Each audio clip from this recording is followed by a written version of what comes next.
হয়েছে। এই খবর সংগ্রহ করতে গিয়া একটা সাংবাদিক ভাই আমরা আক্রান্ত হয়েছে। কি চলছে স্যার বিশালগড়ে, কি চলছে এটা? প্লিজ স্যার, মানে মানে হাম্বল রিকোয়েস্ট করতেছে আপনার কাছে, গণতন্ত্রটা বিশালগড়ে ফিরে আনেন। বিশালগড়ের মানুষ আপনার দিকে তাকাতে সক্ষম। বিশালগড়ের মানুষ নাকি মানে প্রতিবাদ করতে জানে না।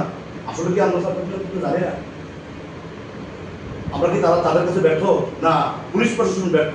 পুলিশ প্রশাসনের সব কিছু ব্যবস্থা আছে, তাদের কাছে আইন আছে, তাদের কাছে হাতিয়ার আছে, লাঠি আছে, সব কিছু আছে, তারপরেও কেন পুলিশ অ্যাকশন নিতেছে না তাদের বিরুদ্ধে? নেতৃত্বদের নিয়ে আমরা বিশালগড় পুলিশ মহকুমা আধিকারিকের নিকট আমরা একটা ডেপুটেশনে মিলিত হই।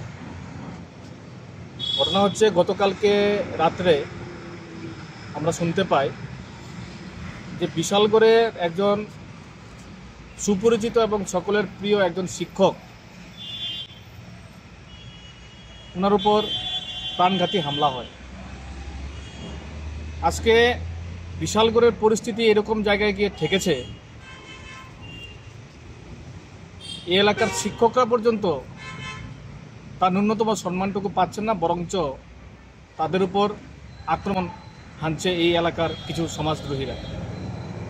এই ঘটনায় প্রমাণ করে যে বিশালগড়ের আইন শৃঙ্খলা, বিশালগড়ের পুলিশি ব্যবস্থা কতটা দুর্বল। এবং শুধু তাই না, গতকালকে শিক্ষকের উপর হামলার পর আরও দুটি ঘটনা ঘটেছে বিশালগড়ে। দ্বিতীয়ত ঘটেছে আপনার এই বিশালগড়ের বাইপাস সংলগ্ন এক সরকার টিলায় শাম দাস তার নাম, তার বাড়িতে তার উপর হামলা হয়, তাকে মারধর করা হয়।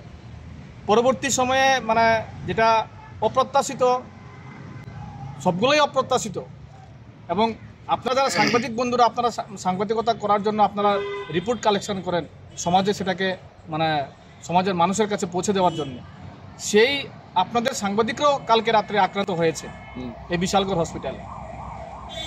তো বিশালগড় একটা মানে অরাজক পরিস্থিতির মধ্যে মানুষ বাস করছে। বিশালগড়ের মানুষ এই সমস্ত ঘটনাবলী থেকে মানে খুব ভয় ভীতির মধ্যে তারা দিন যাপন করছেন। বিশালগড় এলাকার মানুষ শান্তি চায়, তার জন্য আমরা পুলিশ প্রশাসনের কাছে, বিশালগড় পুলিশ আধিকারিকের কাছে আমরা আজকে ডেপুটেশন দিয়ে গেলাম, এবং আপনাদের মাধ্যমে এই সিপাহীজলার পুলিশ অ্যাডমিনিস্ট্রেটিভের কাছে আমরা আবেদন করব, এই ভেঙে পড়া বিশালগড়ের যে ল অ্যান্ড অর্ডার, সেটাকে পুনরুদ্ধার করুন। এই বিশালগড় এলাকাবাসীদের শান্তিতে বসবাস করার সহযোগিতা করুন। এবং আমরা বিশেষ করে অনুরোধ রাখব যে আগামীকাল থেকে গণেশ পূজা শুরু হচ্ছে, এবং আগামীতে আমাদের শারদীয় দুর্গোৎসব, যেটা বাঙালির সবচেয়ে বড় উৎসব, সেই উৎসব খুব সন্নিকটে।